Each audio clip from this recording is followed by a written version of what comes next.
What's up, Soul Family? Coming at you with another collective reading. This time, we're going to be using our Carnival of Time Tarot. As always, I'm going to be kind of pulling and seeing what message is meant to come out, and we'll go from there. If you guys do have any ideas for a topic, please let me know. Until then, we're gonna kind of just let the universe decide. First up is a Hierophant. Next up is the King of Deku Sticks. The Hangman. The Six of Deku Sticks. I'll arrange those later. The Emperor. And then on the bottom of the deck is the Two of Deku Sticks. Alright, I'm going to go ahead and kind of organize this and we'll go from there. So all in all, there's definitely like a lot of masculine energy in this reading. There's only, I think, 2 women, but pretty much everybody else is a guy. And then we have the embodiment of masculinity with the Emperor coming out too. So masculine energy in tarot is typically represented by action, by kind of taking a lot of steps towards your goals. It also has a lot to do with being very logical, very rational, kind of relying on that aspect a little bit more than the more caring and nurturing and emotional aspects of yourself. It also tends to kind of not really revolve as much aspects of intuition compared to other cards. This could also be calling for there to be a lot more discipline, a lot more order, a lot more structure, or the need to be a little bit more authoritative in whatever decisions and choices that you make. Especially with all 3 of these cards coming out, it definitely has the energy of somebody who is a leader or being called to be a leader and step up into that role. Maybe somebody who's going to be a mentor, maybe somebody who's meant to guide others, maybe somebody who's meant to kind of pave the path. With the Hangman and the Hierophant both, it makes me feel as if whoever this is, maybe this energy has a lot to do with somebody who has been seeking enlightenment, somebody who has been working with a mentor, or somebody who is becoming a mentor even.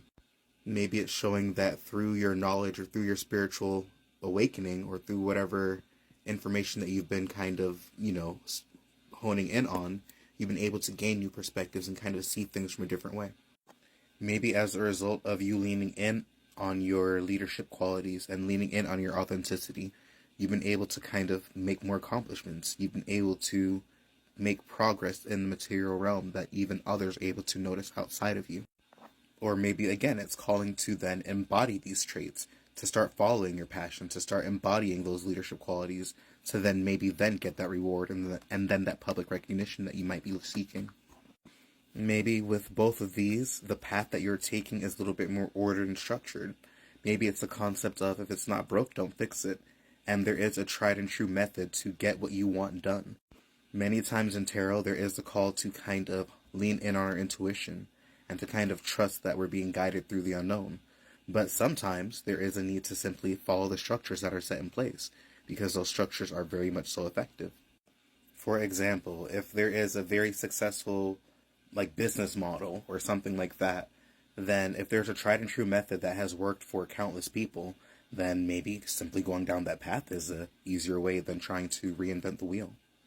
With this, I feel as if there's a need to continue to look ahead for the future and to start planning and thinking about what you want to experience versus always taking action. The Two of Wands is very much so like preliminary phases before we start embarking on some form of journey. It's a phase in which we're starting to kind of plan and visualize and actually start to think about our next steps in the journey. So if you have been in your masculine energy and you've been do, go, then now is also maybe the time to plan and go.